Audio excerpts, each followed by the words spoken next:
I found the slight, possibly over-sophistication of a slightly more filmic, more visual way in which Kirsch told his story a little bit excessive for me, for my taste. For me, this film is about friendship and loyalty and trust and self-identification.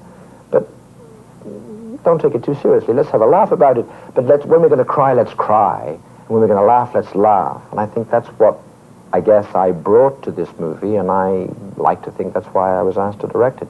George Lucas was not liked by Hollywood after the release of Empire Strikes Back. For years, he did interviews stating how out of touch the Hollywood system was. It's a fact of kind of resentment, I guess, that everyone feels when one finds that somebody who has the money, or as a result of the money, has the power to make decisions that are out of their area, But because they have the power and because they have the money, they can make like aesthetic, directorial, writing decisions, which they have really no business making.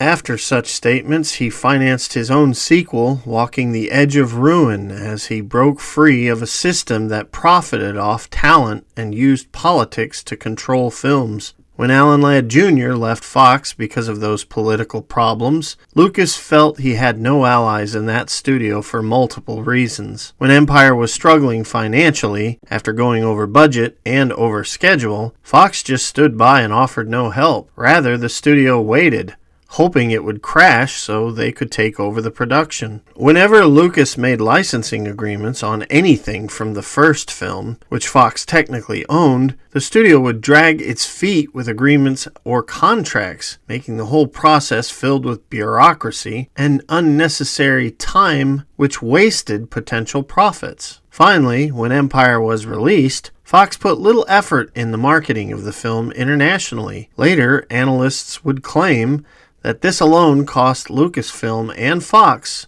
over $100 million in ticket sales. But that wasn't the end of it. The Directors Guild tried to argue that in Empire Strikes Back, the Lucasfilm logo, which was a company name, was touting Lucas's name over the director in the credit reveals, which was completely ridiculous. The Guild also complained that there was no starting credits at the beginning of the film, which was not fair to the cast and crew. Lucas stood his ground to keep his title crawl, and in an effort to extort Lucas, they tried to fine him $250,000 for the decision. Lucas went to court, and in the end, the Guild could not punish Lucas because of technicalities. Instead, they punished director Irvin Kershner by fining him $25,000. For not adhering to the standard beginning credit practice. Lucas paid those fees, and even worse, the Guild would continue to pester Lucas for years, until finally in 2011, over 20 years later, Lucas was vindicated. The moment Lucas paid Kirsch's fees, the Writer Guild caught the scent of blood in the water, so they went after Lucas too. Why not? It was embarrassing and typical of the exploitive Hollywood system. Lucas, not wanting to subsidize any of these organizations, officially left the Directors Guild on January 8, 1981. This created its own problems because now that Lucas left the Guild, any director that would work with him might have a target on their back for working with an adversary of the Guild. The only person powerful enough that didn't need to worry about it was Lucas's buddy, Steven Spielberg. For this reason, Kirsch was not really pursued for Jedi, especially when Kirsch had already been attacked by the wolves. Even if he had been offered the job, Kirsch wouldn't have taken it because he wanted to move on. The legalities of working with Fox continued for at least a year. When Charles Weber left Lucasfilm, new Lucasfilm president Robert Greber came in and didn't want to play games with Fox anymore. During February 1981, there was a deal on the table and Fox sat on it. Greber,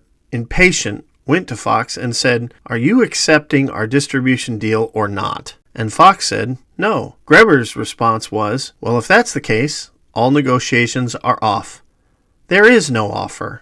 Goodbye." Then Greber waited for 3 months before contacting Fox again. On May 18th, an offer was sent, which had a production, finance, and distribution agreement for Return of the Jedi, if ownership of the first Star Wars movie was returned to Lucasfilm. At that time, Fox owned Star Wars, but had no control on the sequels, and Lucas wanted his first film back. In July 1981, Fox wanted the rights to make a Star Wars television show, or rights to remake Star Wars, and that if Return of the Jedi was the last film, then Fox could have the right to make sequels to continue the franchise. Lucas was against all of these, and once again, negotiations dried up. Then Fox was purchased by a billionaire named Marvin Davis, changing everything all over again.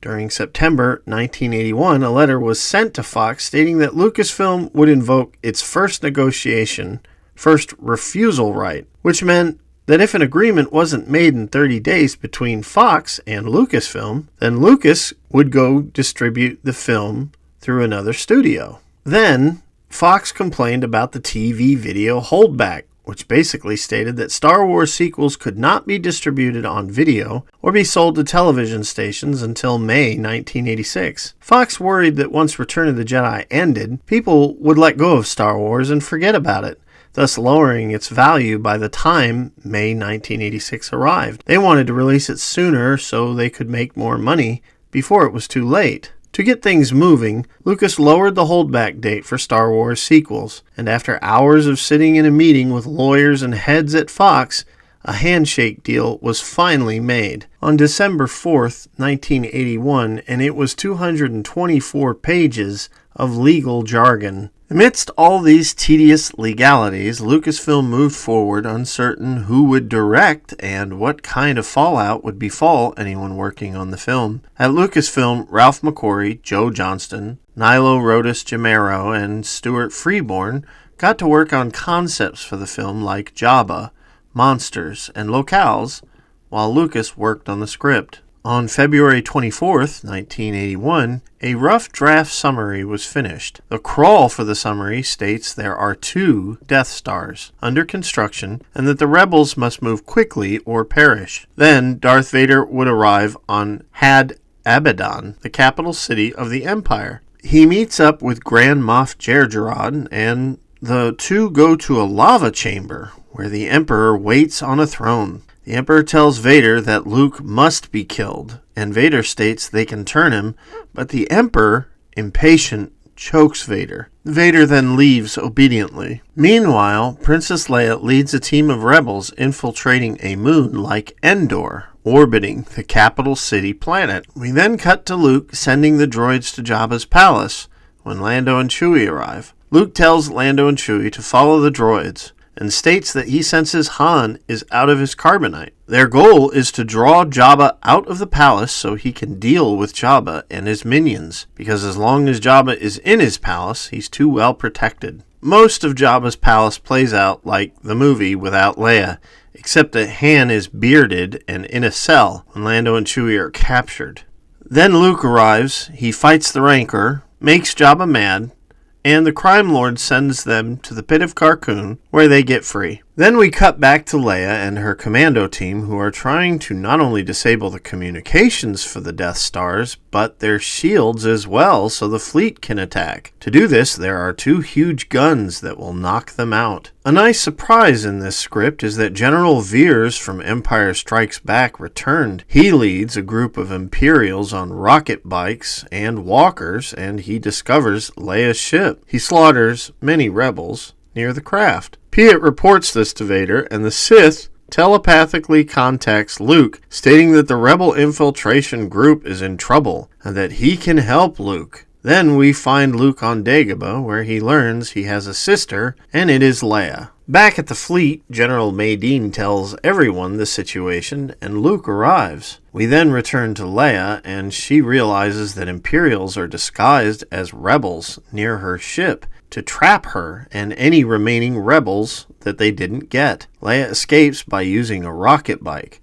She gets away, but is then ensnared by a primitive net. Hilariously, we discover another stolen plot point by Disney when Luke and Han lightspeed into a planet's atmosphere to avoid detection to help Leia. Leia meets Wicket and she heads to the Ewok village, where Han and Luke will meet up with her. The Ewoks then join the rebellion. A thing to note is that throughout this draft, Ben and Yoda continue to speak to Luke through the Force, and around this time, Ben tells Luke that he must destroy his father or join him. Ben states he can limit Vader's Force use in the Nether, and that he does have the ability to take corporeal form if he chooses, but now is not the time. Luke then surrenders to Veers, and he is taken to Vader. Jar Jar angrily arrives on Vader's Star Destroyer, demanding that Luke be taken to the Emperor, and Vader kills the Moff by physically choking him with his bare hands. Vader then takes Luke to the Emperor, and the fleet attacks while the team on the forest moon take out the shields. While taking Luke to the Emperor, Ben appears before them, and he pleads to Vader to turn back from the dark side. Luke supports Ben's appeals, and then Ben states that if Vader continues down the dark side, his identity will be snuffed out of existence. Vader states he does not fear death. When Luke comes to the Emperor, he tries to goad him into killing Vader, but then the ghosts of Yoda and Ben appear, startling the Emperor. Yoda states that there are many others in the Nether, but anyone on the dark side will never know of it. The Emperor demands Vader kill Luke, and they begin dueling. The Emperor taunts Vader for being weak. Vader then tells his son to finish it, but Luke says he will not kill his father. Luke then extinguishes his saber, and Luke is hit by lightning. Vader then charges the Emperor, and both sink into the lava around them. At the end of the draft, there is a celebration, and Ben appears, but he is not a ghost. He appears in the flesh, and with him, from the Nether, is Anakin and Yoda. Luke hugs his physical father, and Yoda says, "A reason for celebration it is." With a starting draft in hand and staff working on concepts, producer Howard Kazanjian and Lucas went to London on March 1981, not only to oversee the scoring of Raiders of the Lost Ark, but to explore director options. While there, they decided to check out some of the English directors. It was then that Richard Marquand heard that they were scouting around, and he arranged a meeting to try out for the job. The meeting went well, and that was that. At the time, there were many directors being considered, even some that were part of the Directors Guild in America. Names like Richard Donner, Desmond Davis, Terry Gilliam, Stephen Frears, Tony Scott, Joe Dante, Richard Lester, Richard Attenborough, John Carpenter, David Lynch, and William Fraker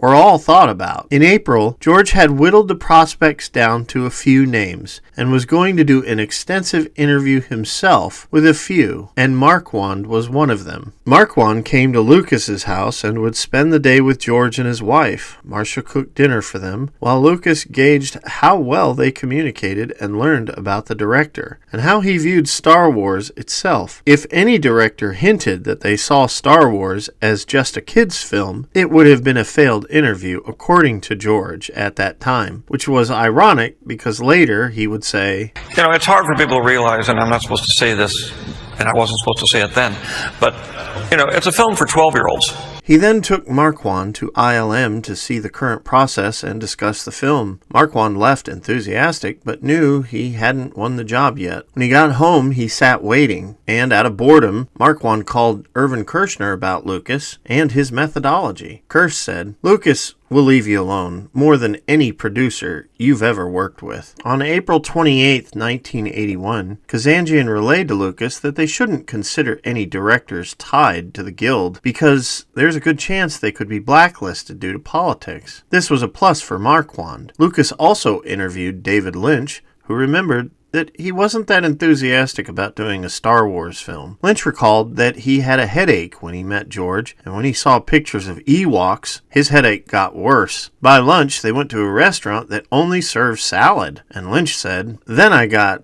really kind of like a migraine headache, and I could hardly wait to get home." Marquand, on the other hand, wanted the job badly. He took his wife and went towards Lucas's headquarters. He called Lucas and asked if he could have 15 minutes, and Lucas admitted to Marquand that it was between him and another director, which was Lynch. Marquand left hopeful, but unbeknownst to Marquand, Lucas picked Lynch. Now accounts vary on what happened next. Kazanjian and Lucas stated that they offered Lynch the role and stated Lynch was thrilled. Then 3 days later, he backed out and announced he was doing Dune with Dino De Laurentiis. Lynch said that never happened. Even before I got home, I kind of crawled into a phone booth and phoned my agent. And I said, there's no way, I know no way I can do this. He said, David, calm down. You don't have to do this. And so George, bless his heart, I told him on the phone the next day that he should direct it. It's his film. He invented everything about it.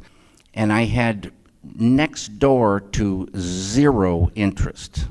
Comfortable with Marquand, they hired him, and in celebration, Marquand drank 2 bottles of champagne. In May 1981, the art department was moving along well, but Mcquarrie was not enthusiastic about the Ewok part of the film. This was also the take of Jodis-Ramero, who challenged Lucas to keep the Ewoks out of the fight by keeping them in the trees above while the rebels slugged it out with the Imperials below. Later, he stated, I just didn't think that they belonged in this story. I thought it would be more layered if they were not involved, but I was completely wrong. On June 12, 1981, a revised rough draft was completed, but Lucas asked Lawrence Kasdan to take over the script to help flesh out the movie. Lucas was generous and collaborative with everyone. Marquand totally oversaw storyboards for the barge battle and the Endor fight. While working with Nilo Jodis-Ramero on this, Marquand really liked what he was doing.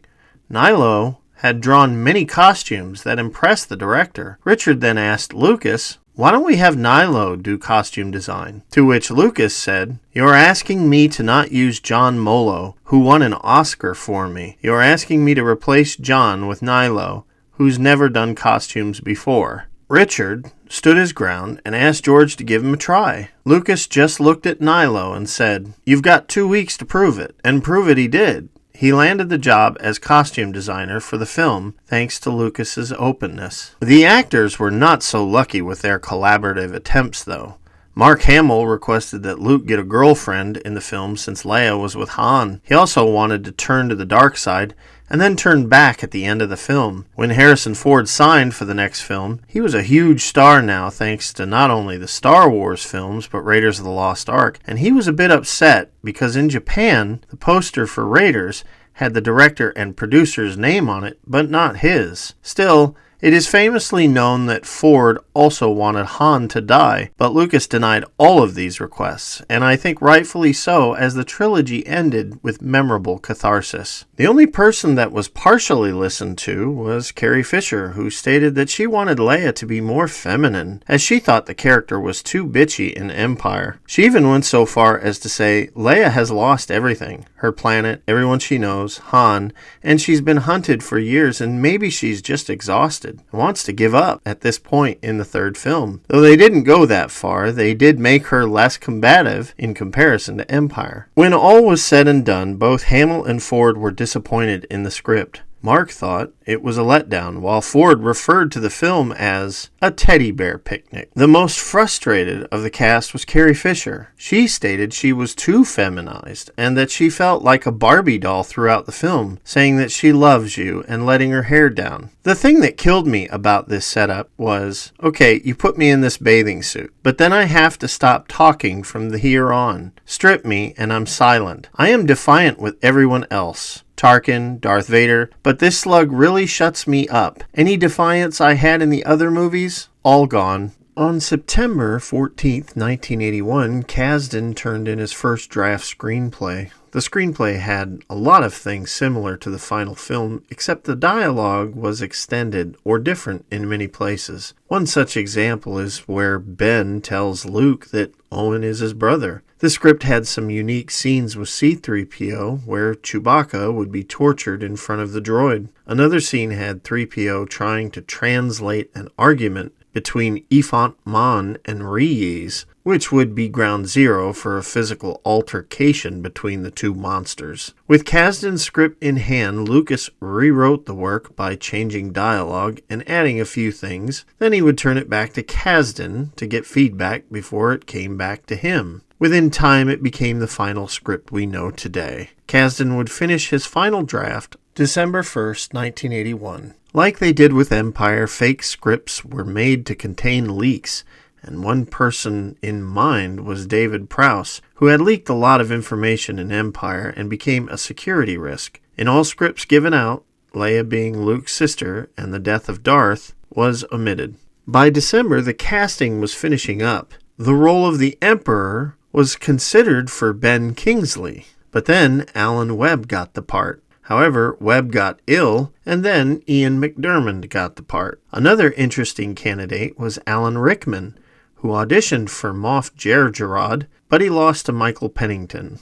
Kenny Baker was originally to play Wicket the Ewok, but when he grew ill, they changed the character to Warwick Davis. Instead, Kenny played Paplu. Principal photography began on January 11, 1982, and within a week of filming, Lucas concluded that he needed to stay at the set in Europe rather than return to the States, where Skywalker Ranch was being constructed. What Lucas feared most was going over budget and getting behind again. He did not want what happened on Empire to happen on this film. Even producer Howard Kazanjian wanted Lucas to stay because he was nervous about Marquand. Unlike Irvin Kershner, Marquand was not used to doing big Hollywood films, and he knew little of special effects. His inexperience showed often because most of the crew on Jedi had been with Lucas since 1977, and it was a well-oiled machine by now. Often people would go to Lucas with questions instinctually, and Marquand was aware of this.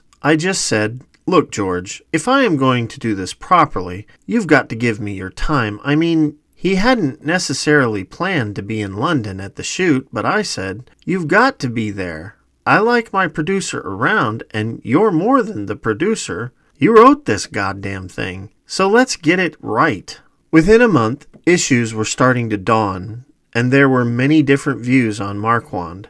Some sources state that Lucas shadow-directed the movie, but by all accounts, this is often over-exaggerated. Now, there were times Lucas would alter scenes and film some himself, like the Admiral Akbar scene in the command briefing, but this was because of his knowledge of effects. Most of the time, George constantly tried to allow Marquand to have ownership. Despite this, Lucas had to look over Marquand's shoulder because he was just not experienced enough for this kind of film. Lucas tried his best to make Marquand feel and look like the guiding voice of the film. Often, Lucas would say to Marquand, "Hey, you're the director," and then he would walk away, leaving the decisions for Marquand. However, Marquand knew Lucas was vastly more knowledgeable about technical things and mostly catered to George's desires when he chimed in. But the crew was mixed on Marquand. Mark Hamill liked Marquand's directing style, as there was less takes because Marquand was not as detail-orientated as Irvin Kershner,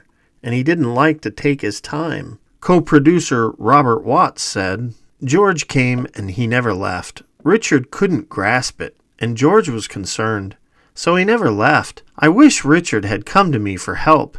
He never did. The first day of shooting, I went into his office before we went on the set, and I said, 'Don't forget, Richard, we're all here to help you.' But it's quite possible he felt too vulnerable." At times, Marquand would confide to Norman Reynolds, who stated he was intimidated by George. Carrie Fisher, as always, was blunt. "I hated him. He fell all over Harrison, but he would yell at me constantly." Visual effects artist Kit West stated, "George was on his shoulder the whole time, and Richard, many times, had to save face and sort of put his foot down a bit because he saw himself as, the director." By the end of the shoot, Fisher would avoid Marquand as much as she could after their bad vibes came to a clash too many times. One time, she was required to shoot a weapon while running up a hill, but she wasn't doing it well. Marquand simply said, "Darling, you're fucking up my shot." I burst into tears. It was just one of those kinds of giant scenes. So, then that took like a half hour to redo my makeup. David Prowse was also very frustrated on the set of Jedi. Although he stated he liked Marquand when the film came out, he would later change his tune and say, "I was never allowed to get close to him. He wouldn't talk to me." Prowse stated that he would get all dressed up as Darth and sit around for hours waiting only to find out that Marquand used his stunt double instead for things he thought he should have done. After a while of this, David went to the stunt double and asked him what was going on. The double said he was asked to show up for a scene where Darth Vader throws the Emperor off a balcony, and Dave held his tongue. After a full week of hearing the shoot was failing, Dave decided it was time for a confrontation. He went to Marquand on Friday at the end of the week and asked, "Just what are you trying to do?" Marquand told him they couldn't get the scene working, and Prowse said, "It's easy. Just lift him up without wires and throw him off." Marquand, stumped, said, "You can do that?" To which Prowse said, "Well, of course I could. I wouldn't be the British heavyweight weightlifting champion for nothing, you know." The next day of shooting, Prowse did it in one take, after a week was wasted not utilizing his talent. Even more drama continued between our favorite two droids. Rumor had it that Kenny Baker and Anthony Daniels hated each other. Baker was from the circus and film, while Daniels was from the stage. At the start of 1977, Daniels would try to talk direction with Kenny to give nuance to their performance, but he quickly learned that Kenny had no script because he merely took body direction for the R2 unit. It was then that he treated Kenny like he was a prop rather than an actor, and Kenny took offense because he was more experienced than Daniels. This was Kenny's fourth film, while Star Wars was Anthony's first. From there, it just escalated and never stopped. Daniels thinks he was the greatest gift to George Lucas, and I was merely a nobody who operated a robot's controls and didn't contribute anything from an acting perspective. I myself hired Kenny Baker to appear in a comic show I ran in Nashville during the weekend of November 3rd, 2000 in Bellevue Mall. I spent a lot of time with Kenny, and while I owned my own business, I also wrote movie reviews for a newspaper, so as a journalist I interviewed him as much as I could. Whenever he mentioned Anthony, I could see Kenny's genuine offense because his eyes reacted to the name, and he stated flatly that Anthony treated him like shit. The last time I spoke to him was in Boston, and he was in front of me. I said, "Did you have a nice weekend, Tony?" He said, "I'm having a conversation," and walked away. He wasn't talking to anybody. It's what could have hit him. If I'd have been as big as you, I'd have hit him. Yeah, I was furious. I was shaking with rage. I really was, and I'm not easily upset. It's almost comic, the fact that C-3PO and R2-D2 in real life don't get on. I mean, it's almost... ridiculous, isn't it? It is, yeah. It really is. It really is, you're right. So let's forget about it. Yeah. Yeah, it's a pain in the arse. Let's not dwell. Kenny told me a story of the two standing on Jabba's sail barge waiting for the next shot. Kenny was out of the R2 unit while Anthony stood next to him. He asked, "Do you think they will do more of these? And if they do, will we be back?" He said Daniels didn't even look at him and coldly stated, "I will. I doubt you will." And not another word was said. Now, Kenny told me this story at a soft time of worry for him. New radio-controlled R2s were being made for Episode 2, and Kenny believed he wasn't needed anymore. He told me that while he had dinner with George, the subject of Episode 2 was brought up, and Kenny asked him, "I suppose you won't need me for that one, will you?" George replied exactly how you would expect if you are familiar with the character references of the man. "Of course we will. R2-D2 is always Kenny Baker." George Lucas then smiled, and Kenny slapped his hand on the table and said, "In that case, let's have another drink." In our weekend talking together, he told me tons of tales, and about a half hour of it was about Anthony. His long-term partner, Valerie Gale, would often steer the subject away from Anthony because it frustrated Kenny so. I gotta go off on a tangent and say Val was just awesome. I loved her so. We joked around a lot, and she was a lot of fun and smiles. A perfect balance for Kenny. Whenever I watch Willow or Elizabeth, I get a big smile on my face when I see her. I suppose a day will come when I will cover Willow, but it won't be any time this year. Despite the feuds the film finished, goodbyes were made, but post-production began. During a visit from Atari president Ray Kassar, the game makers were stunned by some of the computer graphics that were done at Lucasfilm. They asked if the company would make games for them. Robert Greber thought it was a great idea and went to Lucas. "Why don't I hit them up for a lot of money? Enough money that we don't have to spend a penny." and will use the money that they give us to build a team that will do games for them, but for other people as well, and we'll have a base for making games. So thanks to Return of the Jedi, Lucasarts was born, the creators of some of my favorite games, until Disney destroyed that fantastic part of Lucasfilm. Now, it is well known that the original title of Return of the Jedi was Revenge of the Jedi, and the name was changed because Jedi are not supposed to take revenge. What is not as widely discussed is how frustrating it was for the licensing for the film products. By December 1982, M&M, High C, Procter & Gamble, and Kenner were among the licensees signed. Kenner especially was deep in designing and producing future inventories. The name change for the film was announced in December, and Lucas didn't want any product released with the old name. As a result, Kenner would have to destroy $250,000 worth of Revenge of the Jedi packaging and reprint them as Return of the Jedi. Some final things are important to cover is the after effect Jedi had on David Prowse and Marcia Lucas. When Sebastian Shaw came into the film, it was very secretive as to who he would be. According to David Prowse, he was told about it by a reporter, and he said he looked at the call sheet, and that was how he discovered he would not be the person under the mask at the end of the movie. Now, I highly suggest you check out the documentary, I Am Your Father, which is easily found on YouTube for full details. One thing that really shadowed Prowse was that during the production of Empire Strikes Back, he was considered a security risk for leaking material about that film. Prowse couldn't seem to avoid the label during Jedi. During a convention, Prowse was asked a question about a child cast in the upcoming finale. Prowse then mentioned the name Ewok, and the official fan club quickly had questions about these secret creatures before the movie came out. Prowse was lucky Lucas was tolerant because a breach of contract and elimination of participation for Prowse was mentioned regarding that event. This would continue when the Daily Mail reached out to Prowse to comment on the rumor which revealed that Darth Vader takes off his mask and dies in Jedi. After the article released, Lucasfilm had enough with Prowse. No matter what I said, George wouldn't believe me. If he had only thought about the situation, he would have soon realized that it wasn't me who was giving information, or more likely selling it, to the press. His agent was sent a letter by Lucasfilm lawyers stating that if he didn't stop, he would be in breach of contract. After Jedi came out, Prowse stated he was not paid in full, creating more contention.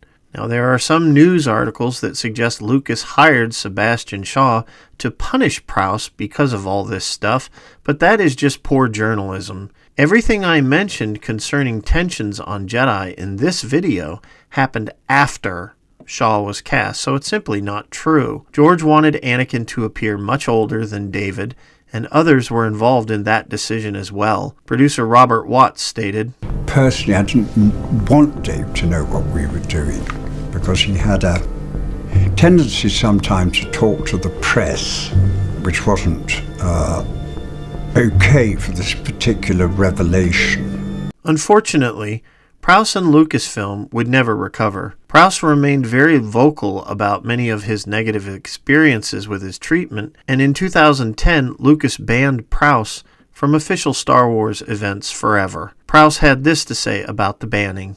"After inquiring, the only thing I have been told is that I have burnt too many bridges between Lucasfilm and myself. No other reasons given."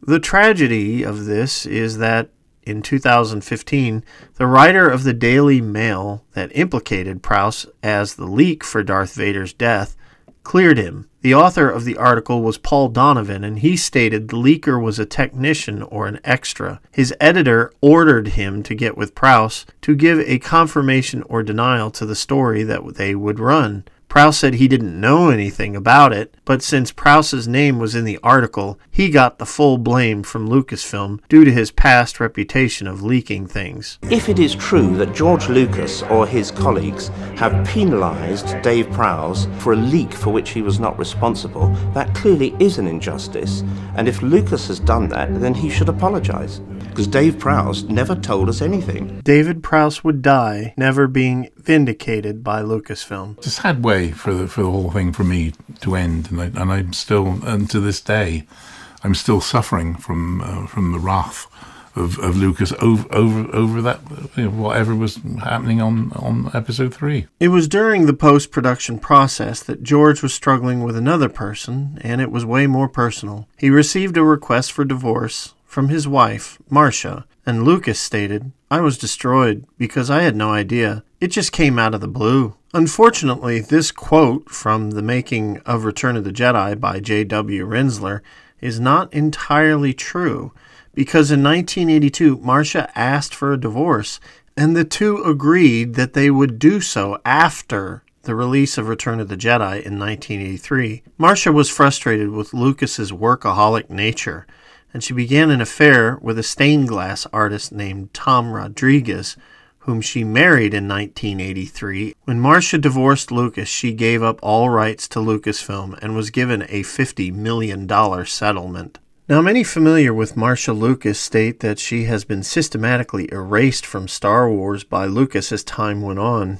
It is even suggested that the special edition changes were made to the classic films in an effort to differ the movies enough so she no longer receives any royalties. Whether this is true or not, I do not know. In the years after, Lucas and Marcia did not go out of their way to talk about the other, thus not irritating the scars of the past. Fans are actually the ones bringing it up, with one side saying Lucas is a hack, and Marcia saved Star Wars, or was a secret weapon that was the heart of it all. Other sides, like Paul Hirsch, claim he saved it, with barely any help from the other editors. Lucasfilm documentaries say Lucas saved it, because he's a genius. I cover this intrigue in our Star Wars retrospective, so if you care about my view on it, it is there. I would also recommend the documentary Icons Unearthed, Star Wars, for further depth on this subject. Regardless, following Jedi, George planned to do Indiana Jones 2, and his melancholy from this period of his life definitely affected the mood of that film. Whatever you think of George Lucas, it needs to be mentioned that he lived Star Wars for 8 years and could have little else in his life except Raiders of the Lost Ark, Lucasfilm, and what little time he had for his marriage. He was truly consumed, and after Return of the Jedi, fans made him out to be this legendary filmmaker who they idolized.